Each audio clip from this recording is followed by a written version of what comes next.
Hello friends, welcome to the Software World. I'm Can Dost. Here I'm on a mission to make connections between the software industry and our individual and unique lives. We all have a common goal of solving problems with software. Whatever happens on our journeys will not stay mysterious anymore. Hello friends, welcome to Software World with Can Dost. Today I'm gonna try something new and I don't have a guest, but I will be speaking alone. This is something I'm trying new and I'm pretty excited because the first topic is a topic that I've been researching and learning a lot, and that's why I wanted to share in this format alongside with the blog posts. The topic is systems and architectural thinking. It will be spread over a couple of episodes and I will talk about different things starting from the role of software architect and also working on how the architecture will be, design thinking, principles, and later on we will talk about system design specifically in architecture, and then we will talk about architecture practices and what does working strategically in architecture means. I plan this to be 5 episodes, but it can be one less or more depending on how we proceed. Without further ado, today's topic is the first part, defining what a software architect is and what software architect does. So when we think about the job of software engineer first, software engineers usually focus on how the job will be done. So basically, from upper level of the company, CEO, when we think about the CEO comes and says, this is where I want to go, and these are the reasons. So CEO and C-level executives define the reasons why we are going there, and then this defines the strategy. The middle layer, when you go down to the hierarchical levels in the organization, if you take a look at the organizational charts, if you have one, first, you will figure out that the middle layer talks about what we are going to do that's aligned with strategic decisions or goals. And then if you come to the more bottom, as a software engineer, the software engineers talks about how we are going to do what we are going to do. So everything is aligned with from top to bottom. You might not have even hierarchical levels in the company, but this is generally the way of the things are done in companies with hierarchical levels. It doesn't mean that there should be like exact levels, but people who are making more decisions on the strategies are focused on the strategies, and then the software engineer's job is focusing on what do we need to do to be aligned with that strategy. So the architect here places somewhere in between. And in general, when we think about architecture, we can think this as like a triangle Venn diagram. And one part is how, one part is why, and then one part is what. And in the cross section of all three, then you will find architectural thinking. You can check it out, the blog posts about thinking architecturally from Peter Crisps. You will find the link below or in the description. So you can check that out. And Peter explains this very well and how architectural thinking fits into the project or the company in general. And architects usually focus on things in the intersection of how are we going to build things, why are we building this thing, and what are we building. So thinking architecturally is in the cross section of in all of them. But when we take a look at from the another angle, I really like the analogy from Sam Newman's book, Building Microservices, but Sam Newman took this from Eric Dönenberg as thinking the architects as city planners. So we call them architects, but their job is very much more similar to the city planners, actually. If you played Cities Skylines or SimCity, you will be more familiar with what does city planner do.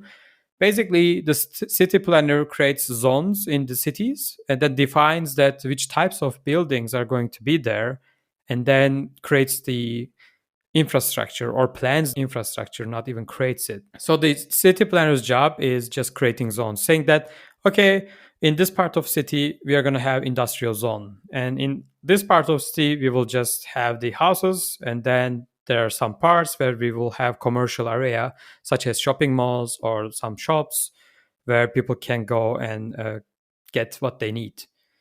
So this is very much more similar to the software architect's job. And architects in real world, not software world, in the physical world, architects usually design specific buildings.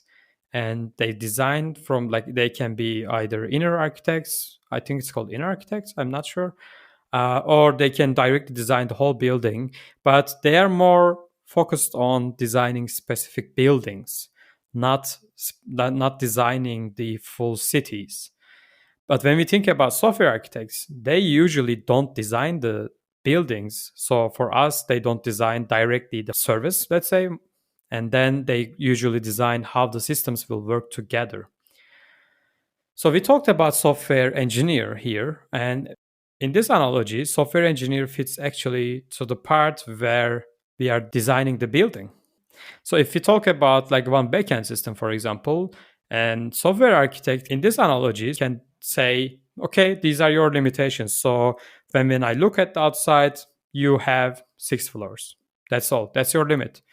And you cannot have more. Your height of the building can be this tall. And then there might be some other limitations regarding, like, I don't know, your garden size might be maybe in a certain size it has to be. So the software engineer in this analogy actually goes and then designs this building. So when we think about software engineers are usually responsible for, okay, how I can fit a software or design a software that fits into these requirements, these specific requirements. And when we compare software engineer and architect, we see the thinking differently. Software engineers generally focus on technical depth. So their careers are generally focused on technical depth. But in software architect, technical breadth is more important. So what does technical depth and technical breadth mean? Richards and Forbes explained this very well in their book, Fundamentals of Software Architecture. I highly recommend to read that book. And there they define it with knowledge pyramid. So in this pyramid, there are 3 layers. Top layer is the expertise. So the top layer is the things that we know very well. So usually software engineers are focused on having this top layer as thick as possible. The mid layer, it's the knowledge that we know there, but we are not either experts on it or we are not really, really familiar with what it is. We just know it's there. And whenever we want to take a look as a software engineer, we can learn and move it up to the top layer, this knowledge. And on the bottom layer, there are unknown unknowns. So you can take a look at this known unknown, unknown unknown as a Rumsfeld matrix or Rumsfeld analysis, I think it's called. I will link this in the description as well.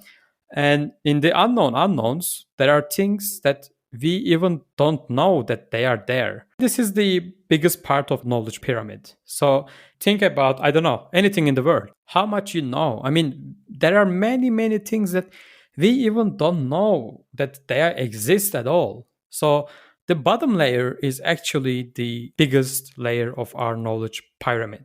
So when we think about technical breadth is how much you expand the mid layer to bottom layer is technical breadth. The software architect's job is more focused on technical breadth. The knowledge is focused on technical breadth because it's more important. It's more important for software architects to know which technology is out there, even if they don't have a hands-on experience with them. When we compare this with software engineers has the thickest top layer, which is the expertise, the things we know that we know. And these parts are more important for software engineers because they are doing hands-on work. And also, this is a fundamental shift from being a software engineer to software architect. And this is where the most people struggle with, because when you make the switch from engineering to architect, what you do is basically you lose some of the expertise as a trade-off, but what you get is the broad knowledge of many other things.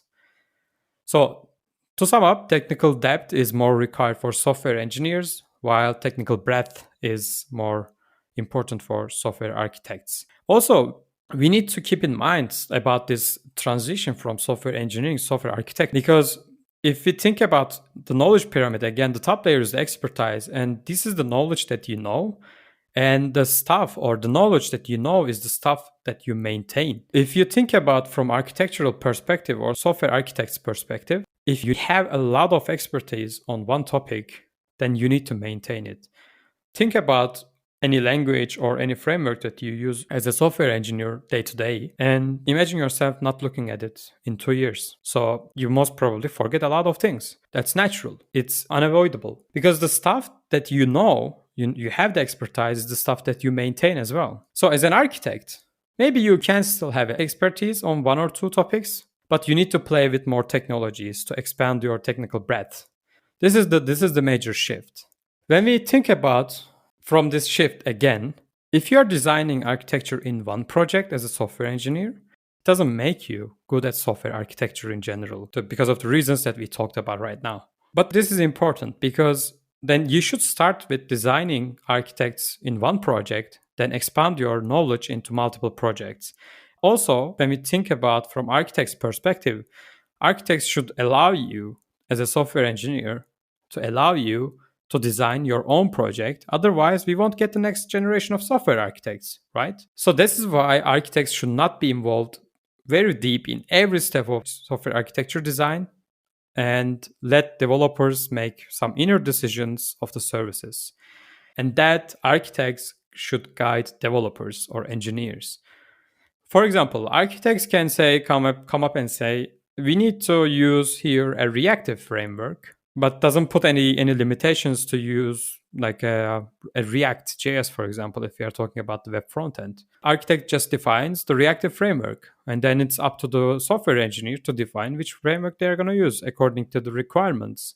So then developers can come up and say, yeah, we are going to use React.js because of these and these and these and reasons. So the architects should guide developers with this kind of thinking instead of directly saying, hey, you should use React.js and etc. And also, like I mentioned, Sam Newman from the Building Microservices book, and there Sam Newman also defines the architect's job under 3 categories. First is the strategic goals. The strategic goals defined by the company, and then architect comes and designs systems that align with that goal. The company might want to invest in a long term or might want to do some quick experiments.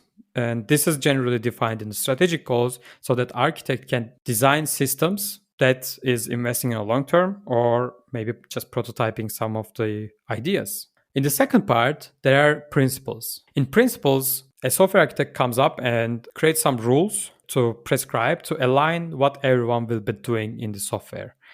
So these are the general principles to align all software teams to do their job.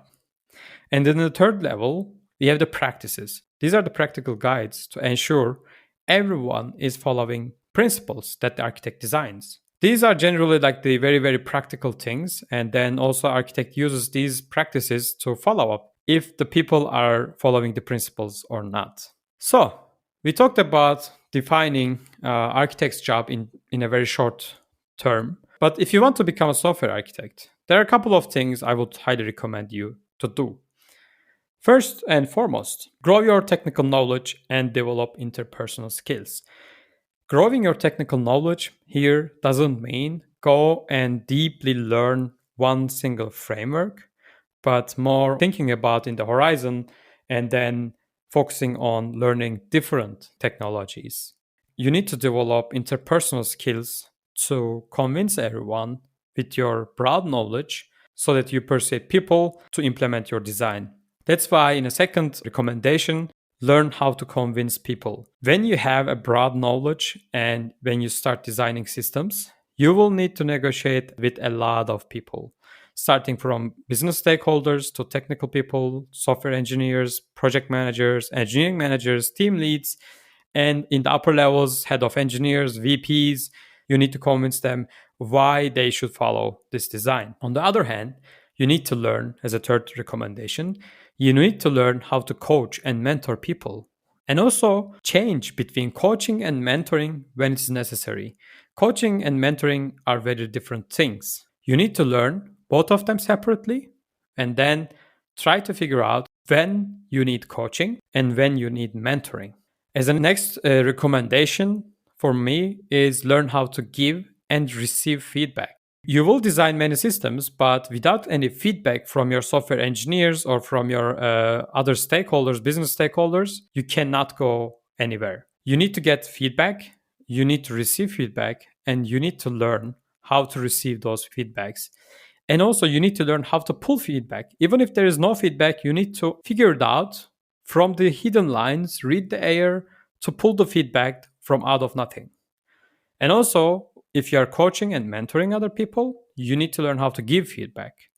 These are very delicate topics, and I already wrote a couple of blog posts about feedback in my blog. You can check that out at jandost.blog. I will also put some links to the description. But this is the skills that you have to develop. Otherwise, you cannot go further. You cannot expand your knowledge. You cannot learn, or you cannot find your mistakes in the system design.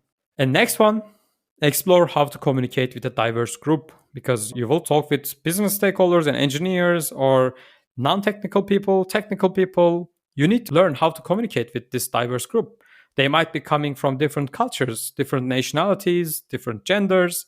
You need to be able to communicate with many different people, and you need to express your ideas in a clear and concise way. One of the things that I personally recommend is master writing. Like, focus on writing, because when you write something, you shape your own thoughts and you have a better documentation at the end. Because as an architect, you will write a lot of documentation when you design the systems or when you design some services. You need to write a lot of documentation to better explain everything to an engineer.